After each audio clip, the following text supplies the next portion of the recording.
Hi, everybody. My name is Rosemary Dreger-Carey. I'm here today with 350.org, which is an organization that is building a global movement to find solutions to the climate crisis. And the number 350 represents the number of parts per million of carbon dioxide that scientists tell us is safe for our planet. And right now we're actually at 392 parts per million and going in the wrong direction. So the 350.org, I'll talk more about it later, but holds campaigns all across the world and has many opportunities to get involved locally. And there will be an event May 5th in New Jersey. The details are still being worked out, but it's looking like Paterson, New Jersey will be the site. And to make the connections between climate change and local weather events and what's going on. Okay, a little bit about me. My story is that's me with my 17-year-old daughter, Maura. When she was born in 1994, I was vaguely aware of climate change. I could feel it. The winters seemed a little milder to me. The Jersey Shore seemed a little rougher. But I really wasn't that overly concerned. And then it was Al Gore's Inconvenient Truth that hit me like a freight train, and I walked out of the movie saying, I have to do something about this. And so I first changed my business. I'm a freelance copywriter, and I changed my business to focus on green and sustainable companies. And I decided if I wanted to work for, help businesses, those are the type I wanted to see get ahead. But I work for all kinds of businesses, by the way. Then also founded a local sustainability group, but increasingly realized that solutions that addressed our policies and to move towards renewable energy was very important. And that's how I got involved with 350.org and North Jersey Public Policy Network. Okay, Karina Wilkinson in the other photo is with Food and Water Watch, doing amazing things about the topic of fracking, which we're going to be discussing today. She is knew she was going to be a little late. She's going to join me for the second half of the presentation. And if she gets caught up, I can handle it.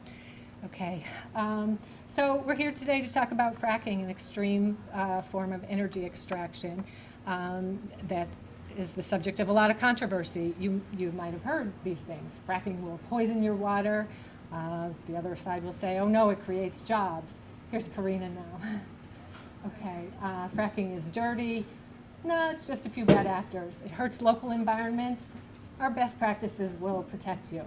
Karina and I are here today to show you that fracking is not safe, and it definitely is a concern for us here in New Jersey. Okay, so what is fracking? It's a means of extracting natural gas through a very water-intensive and powerful pressure drilling process. Millions of gallons of water are pumped into the earth between 4,000 and 8,000 feet down, and then in the most recent form of fracking, horizontally. And this is, in this later unconventional form, is where we're seeing lots of problems and controversy arise. So the drilling is done at high pressure. Sand, chemicals, and unknown chemicals, I should say, are used in the process to break up the rock that's very deep in the Earth's surface, causing little explosions that release the gas. And then that gas is injected upward, and along with it comes all that fracking fluid that's infused with chemicals, sand, and radioactivity in the process. So then once the gas is extracted and transported away, the industry needs to find something to do with the fracking waste. And that is removed a couple of different ways. It can be transported by truck after sitting in a containment pool that is subject to leaks, and if extreme weather and floods, it can leak into aquifers. And then out west, but not in the east, Karina can maybe correct me on that, very often the fracking waste is reinserted into wells that are not in use, and with all that, that toxic fluid going back into the ground. So fracking is done all over the world, really. In the U.S., it's in 32 states. Tens of thousands of wells have been dug. And fracking has actually been done since 1947, but it's only since this newer unconventional method that all the controversy has arisen. And there is, I want to go back to this slide, this Marcellus Shale is a reserve of gas that's compared to the Saudi Arabia of natural gas. And so there's a huge natural gas boom since this was discovered. And there really hasn't been enough time to study the effects of the fracking process. So we talked about the method. Okay. This is what a typical fracking operation looks like. It is very often in rural areas. In Pennsylvania, the Marcellus Shale has affected family farms and forested areas. And access roads need to be dug. It's very energy intensive, water intensive, lots of trucks coming in and out. And okay, so why is it so controversial? Like I said, the water used to drill in the drilling process contains toxins and radioactive materials. And there have been many, many reports of serious health problems arising in communities where fracking is done. And these are documented in the documentary Gasland by Josh Fox. How many have seen Gasland? Anybody? Almost everybody. Okay. I highly recommend that you see it. The industry will tell us fracking is safe, but safe is a subjective word. It is not. The fracking fluid is exempt from, under trade secret laws, from the Clean Water, Clean Air, Superfund, and Safe Water Drinking Act. Okay. Aside from the safety concerns, natural gas is a fossil fuel, and it contributes to climate change. And though it is a cleaner fossil fuel, it's more potent than coal in the event of leaks, which has also been well documented. It also competes for renewable energy investments too. When we're investing in infrastructure for natural gas, we're not investing in solar, wind, clean forms of fuel that don't cause these accidents and health hazards. So there's been a lot of news reports that the natural gas industry has been overstating the job claims. There's basically 2 jobs per well created by fracking, but those are obviously temporary. Once the well is built, they go away. And that's been leading to a boom and bust economy in states that have fracking. So a town will get all excited. They have, their restaurants are robust and hotels and so on, and then they're gone and they're left with rural landscapes that are marred forever. And then other industries start to suffer, like tourism, fishing, hunting. And there have been industry reports of industry insiders calling the hydrofracking Ponzi scheme. Okay, so in New Jersey, will there be fracking? Karina's going to take over here.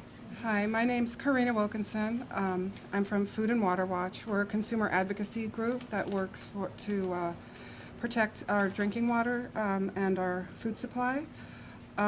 So we've been working for over a year now in New Jersey on the issue of fracking. And so the question is, will they frack New Jersey? We may hope not, but there is cause for concern, which I'll talk about now. One of the issues that Rosemary touched on was the injection. So the question is, when we have water going down taking clean water, millions of gallons, and pumping it down into the earth, and then it's combined with the chemicals. I brought a T-shirt here that has a list of some of the chemicals. We have then, it comes back up also bringing radioactive materials that are already in the shale. So we have now this contaminated water, which is recycled to, they put it down into the well again and again to use less fresh water, but then they get what they call produced water. So these injection wells in Ohio have been associated with earthquakes. A town in Ohio banned the injection because of low, like 4.0, 5.0 earthquakes in areas where they hadn't had them before. And the main concern for New Jersey is the wastewater treatment, because if you're not putting it down into an injection well, so Pennsylvania isn't really very suitable for these injection wells. So what you end up doing is doing wastewater treatment. So, and as Rosemary mentioned, the chemicals are undisclosed. So each individual company that's drilling has an exemption on the disclosure. So sometimes they take the produced water to the wastewater treatment plants, and the wastewater treatment plants don't even know what chemicals are in it and what they're treating for. So we've seen problems with the Monongahela becoming more briny, more salty. There's they're talking also about bringing this to New Jersey.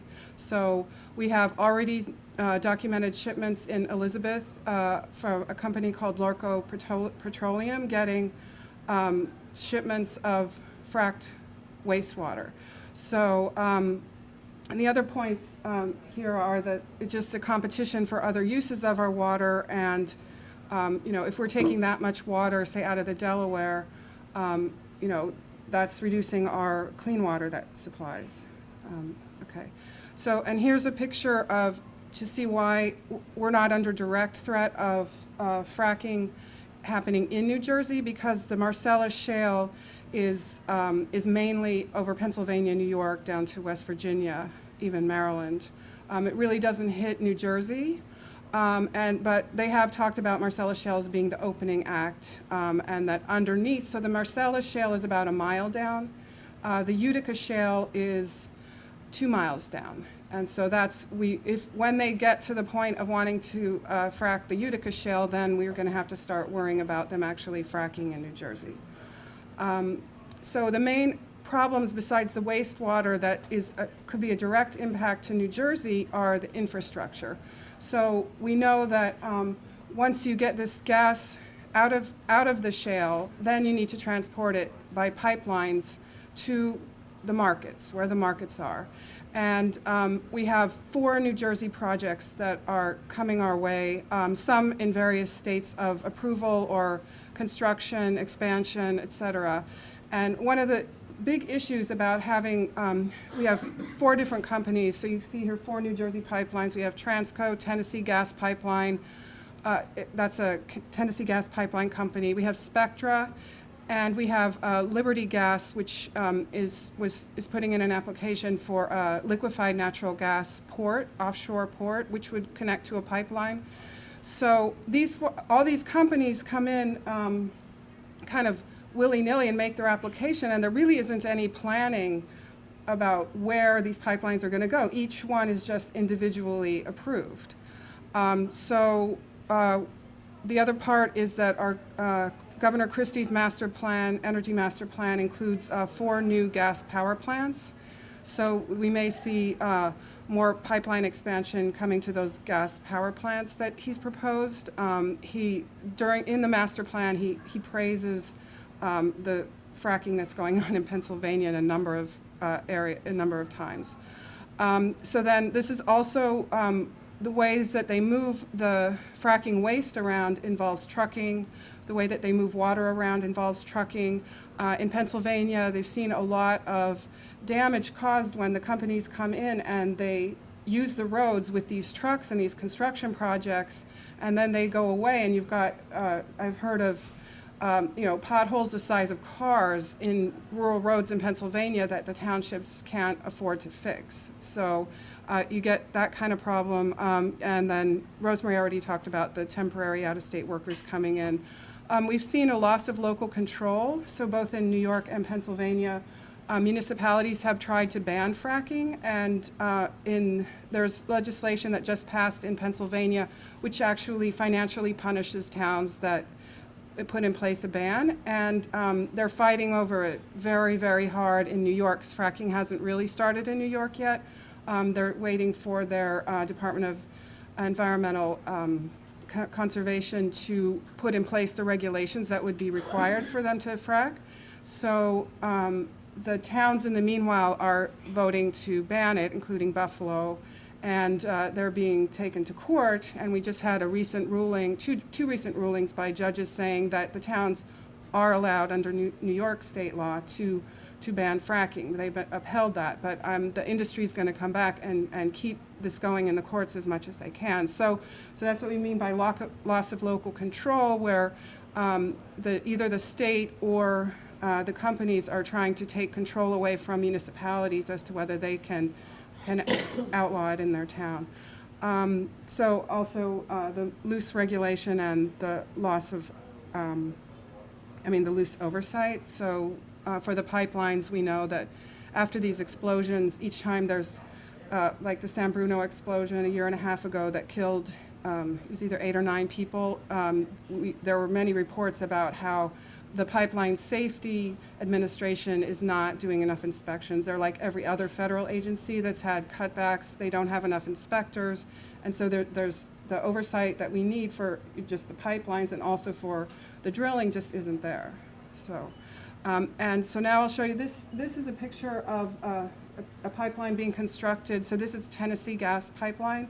So they have, their stated goal with this pipeline is to move fracked gas from Pennsylvania east to markets east, and so the way they need to get there is they need to get to a compressor station in Mahwah, New Jersey, in Bergen County, and they've started. This is a piece in Vernon, in way onto State Park, where that part of the pipeline, so they've gotten approval in segments, and so the first approval they got was for a piece that went through way onto State Park in Vernon and into West Milford in, is that Sussex or Passaic? Passaic, yeah, it's into Passaic County. So here's what the construction looks like. So this is, it was along an existing right-of-way, so they were widening it, and there's claims that they widened beyond where they should have and took a bunch of trees that we're not sure who got the paid for that lumber. But here's what it looks like when they're doing the construction. They unfortunately last year the project was completed. This segment was completed into West Milford in November, and last year was the wettest season on record in a long time anyway. It was a record-breaking season, and so when they were doing the construction, they were supposed to have mitigation controls for controlling the sediment, and we're seeing that's not the case. So Lake Lookover was muddied, like all of the sediment just went into the lake, and this is what it looks like when they're doing the construction, and that's the pipeline again, and here's you can see how much they widened. This is way onto State Park. And there's also seem to be problems with the Vernon Environmental Commission is working on trying to get tests of how much petroleum products were left by the construction in the wetland areas of way onto. So, and here's a picture of the, I run out of time. So here's a picture of the segments. So this is the Mahwah station, and then the other compressor station is the West Milford one. So that part, they want to add that piece, and the red pieces are what they want to still add and are getting approvals for. Our Highlands Council said that it was consistent with the Highlands Act, that they go ahead. It was, FERC is saying this is not a significant impact on the environment. So fighting these pipelines is an uphill battle, but we're still going. The State House Commission has to approve the sale of the Green Acres land, so we'll be looking at that. Did you say that the blue line is existing? Yeah, so what they're doing is they're adding a 30-inch pipe next to a 24-inch pipe. So some of the 30-inch pipe has already gone in. Because it's not detailed enough, I think that blue one is what I was just showing you pictures of the construction of. So it's a 24-inch pipe next, with a 30-inch pipe next to it. Where that red line, where's you say proposed loop 325 down? So what happened is the 320, a piece of the 325, which includes, what's the name of the reservoir up there? Monksville Reservoir. So they want to go under Monksville Reservoir. And that piece was approved by the Highlands Council. And I think it went through all the approvals it needed, but then it didn't get packaged as part of the final project that went forward ending November. So now it's part of a new project proposal, which includes the 325 plus that piece under the Monksville Reservoir. Right. So that's still in the works. I heard it was gonna stop at Bear Swamp Lake and connect to the old pipe, which would put it all. It's would gonna put that red stop, line it's gonna go, entirely- it's gonna go by the lake, they're gonna do construction by the lake, but it's gonna end up at the Mawa compressor. Yeah, well, my point is, I thought that all of that red belonged in Passaic County, and that there should be a little piece of blue going to the Mount meeting station. I don't think. No, they wanna put new pipe, All the way in Bergen. into Maui. yeah, through Mawa, yeah, So, and through So Ramapo. that means there'll be major construction going on somewhere between Bear Swamp Lake and. Well, there's an access road there, I've seen a picture of, Yeah. where, that's where they're gonna bring all those caterpillars and everything in. So, yeah. Wouldn't be good for the Ramapos. No. Okay. And this line continues to Rivervale, New Jersey, on the eastern and northernmost part of the state. Just about a month ago, our community learned in a tiny community newspaper that we were getting a pipeline, and the article described the addition of 5 30-inch pipes to loop into one existing 24-inch pipe. And this map shows Lake Tapan right here, which is owned by United Water. It's our reservoir, source of our drinking water. And the red line is a very residential community, my own. So we're organizing in Rivervale to try to, first of all, get ourselves educated about it, because the information is very, very hard to come by. And Karina's organization has been a huge help there, as are other environmental organizations. But our main safety concerns when any pipeline is built in any community, Mahwah, Rivervale, or wherever, is the safety of the residents and businesses around, safety of the people in the community, the possibility of a leak in the pipes or construction accidents leading to either gas explosions or leaks into our water. Let's see, the air pollution from methane leaks, leak highly, very fossil fuel greenhouse gas emission. And the noise pollution from the construction and loss of trees, and these are trees that are not coming back because the pipeline has to be maintained, and so some trees will be replanted, but along the route they will not. And the route, the Tennessee gas pipeline, which has the existing pipeline, has informed the community that they will be using herbicides to treat the route instead of mowing and hacking, young trees. So that's another concern. And then, of course, the health effects that come along with all these problems. So, and it comes down, of course, the biggest concern is safety. Just out of curiosity, I Googled pipeline natural gas explosion, and up came all these, in living color examples of gas pipeline explosions. Many of them, most happen during construction. So where do we go from here? We need to ban fracking, along with the treatment, storage, disposal, and discharge of fracking waste. We need to be investing in clean, renewable energy and create jobs in those industries rather than the natural gas industry. And we need to reject these costly, very risky pipelines coming through our communities.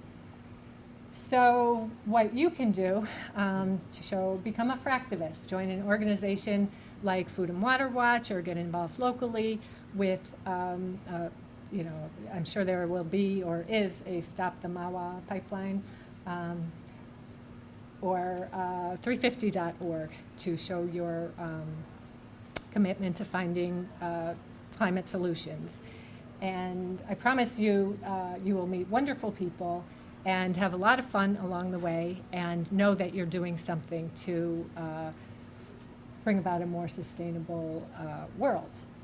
And I have a link here. We're running a little late, but it's a link on the 350.org website called Connect the Dots, or climatedots.org. And I won't show it because we're a little backed up for time, but I urge you to check it out. Connect the Dots, or Climate Dots, is our next action at 350.org, and it will be local actions held all over the globe, and then ultimately photographed, where each action will have one dot, and we will display it on the 350.org website to show that we're all connected. We have these local impacts of climate change, but we're all connected. So let's see. So how to get started on the fracking issue. Hold a screening of Gasland, either in your home, you can do that, you don't need special permission rights, or in a public place at a club, a Rotary Club, a place of worship. And Karina's group, Food and Water Watch, can help you with the permission rights there. They have a very discounted arrangement where you can do that legally. Oppose infrastructure projects. Drive a municipal fracking ban. Karina will talk about that. And the next thing, the legislative tax, I'll turn over to Karina. Okay. Go ahead. Go back. So yeah, we have, just so we know where we are in terms of legislation. Just so we know where we are in terms of legislation, the New Jersey legislature last summer passed, is the first legislature in the country to pass a ban on fracking in the state. And the legislature, it was bipartisan support, Republicans and Democrats, overwhelming support for the ban. Unfortunately, in August, Governor Christie issued what's called a conditional veto, where he said he would accept a one-year moratorium but not a permanent ban. So at the end of the last legislative session, which ended around January 6th or 7th, just before they ended the session,